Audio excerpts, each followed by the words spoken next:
করলা ভাজি করব। পেঁয়াজটা ব্রাউন কালার হয়ে গেলে আমি এখন করলা দেবো।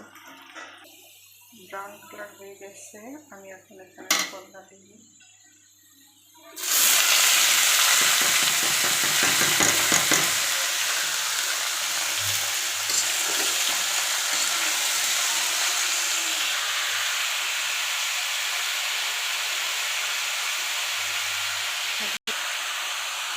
এরপর লবণ দিলাম।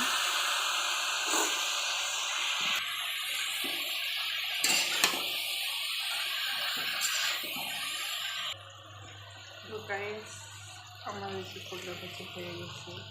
আপনারা এইভাবে করলা ভাজি ট্রাই করতে পারেন।